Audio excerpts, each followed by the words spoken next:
We record today the 100th episode of Mahapatra Transform. This series started nearly 1.5 years back.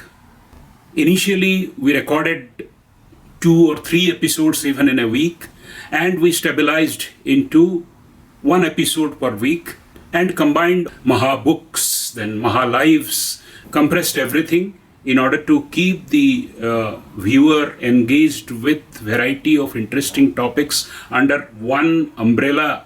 And as a result, in about 19 months' time, we are into the 100th episode today. Thank you for keeping on viewing. Thank you for giving your comments. Thank you for providing inputs for what you want from this. As we record this 100th episode, one thing is playing in my mind.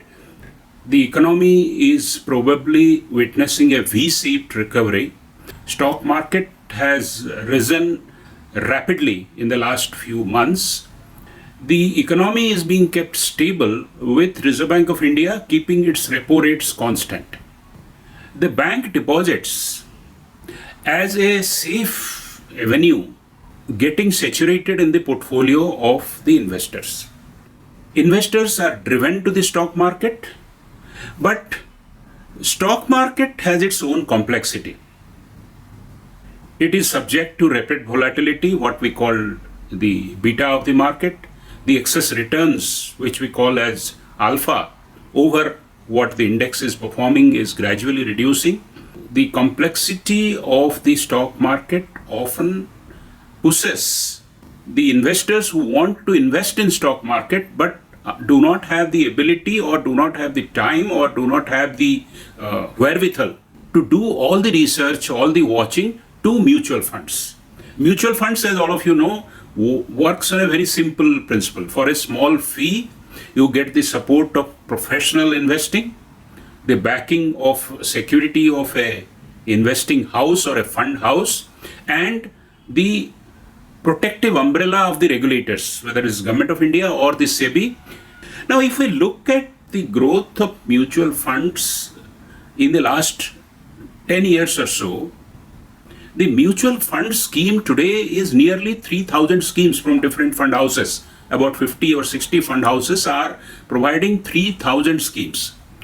And compare this with total listed companies in the stock market, which is about 7,000. Mutual funds has now become very complex.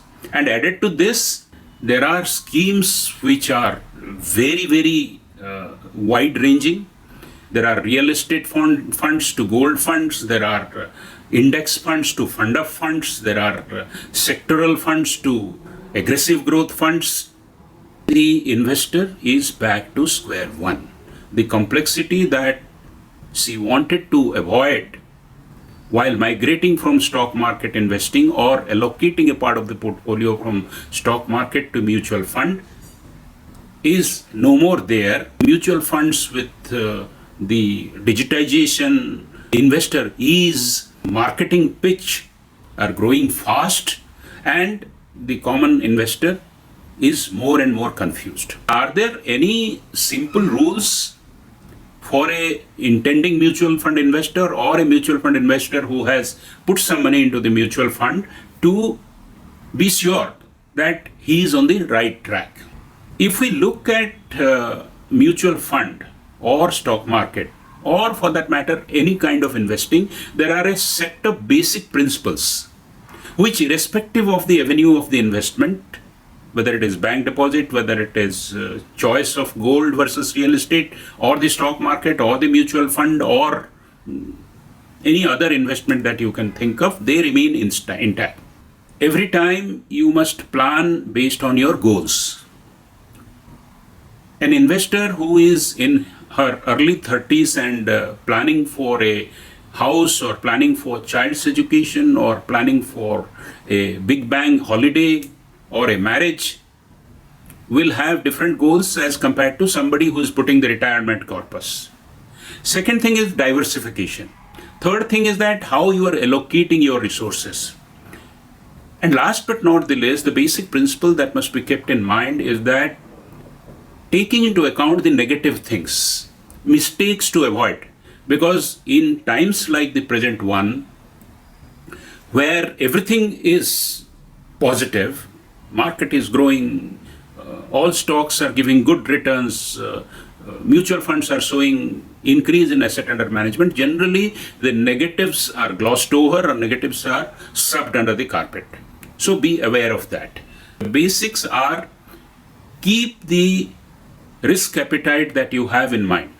One basic test to apply is to ask, if the stock markets are rapidly falling, let us say in a week it loses 25% of its value, what will be your approach? Whether you will stay invested, whether you will invest more, or whether you will withdraw and cut your losses and shift your investment into more safer avenues. If you say, I want to shift, you are a conservative investor. If you want to stay invested, you are moderately risk averse. And if you want to invest more, probably you are an ideal investor in the stock market, because in the stock market, people buy when prices are falling rapidly. The next important thing that you must know is keep the end in mind. End meaning not just the goal, but when. When and what you want. And accordingly, you will have to adjust the asset allocation. If you are doing a SIP or systematic investment plan, think what are the plan B or plan C if the market doesn't behave the way you want it to be. For example, if you are planning a 15% rate of return from investment in mutual funds, and in 5-year time you are planning a goal for which you have a systematic investment plan, think that the 15% will become 10%, and it is likely that your event will come faster. In other words, you will have to provide a little more to keep a buffer zone if this prediction regarding time zone and prediction regarding your return doesn't come out to be true. Combine your systematic investment plan with a systematic withdrawal plan. Unless you withdraw systematically, two things will happen. You are not encashing on your profits periodically and reinvesting and rebalancing your portfolio. Second is that there are some tax advantages of long-term capital gain being exempt up to a particular limit, and unless you withdraw and book profits, you're not taking advantage of that. You will have to keep a balance between equity and debt, because momentum is happening. You will be investing more in equity, more in debt. There are a number of websites which are offering free service of your portfolio analysis, whatever small may be. If you have diversified it enough, if you have gone beyond 4 or 5 mutual fund schemes or 3 mutual fund schemes and 3 or 4 stocks, you will require the analytics. Periodically do the rebalancing act. It is not wise to invest in a new fund offer. First examination should be on the performance. Performance over a time period and against a benchmark. Short-term performance could be very bad or very good depending on the market. But if the fund has performed over a period of time, a fund is consistently overperforming, let us say a Sensex or a particular marquee debt fund, then it is a good one. Second important thing is that what is the underlying behind the portfolio? What are the top 10 holdings? What are the top 100 holdings? What are the diversification? What is the quality? If it is a debt fund, what is the quality of the underlying securities? Whether all of them are A and below, all of them are AAA and AA. That will give the sense of security or the sense of aggression that you want to bring. So always go 1 or 2 steps below the rating or the star indicator and look at both performance as well as the portfolio. Third thing is that who is the fund manager? Whether he or she has been consistently there or this fund has changed fund managers quite frequently.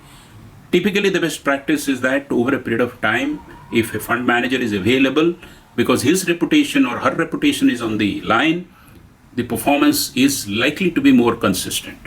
The last thing is that what is the asset under management and what are the expenses? The asset under management is large. Many people have reposed faith on it. So that gives you a comfort. But what is the growth in the asset under management? Go to 2 years or 1 year behind and last 6 months. How is the flow? How it has performed in terms of growth? Whether people continue to repose the faith, you get your validation from co-investors. When you speak about expenses, we are having a benchmark of 0.3 to 0.4% for debt funds and 1% for equity funds. The inefficiency of the fund house will generally be transferred to the investors as expenses, and your return to that extent will be minimized. Keep the basic principles like diversification, asset allocation, risk appetite, understanding your self goal in mind. At the same time, examine the pedigree of the fund house, the fund manager, the portfolio, the growth, the return, the performance, and expenses in mind. And I'm sure mutual fund investing will come to you more easy than probably you'd imagine in this complex world. Thank you very much.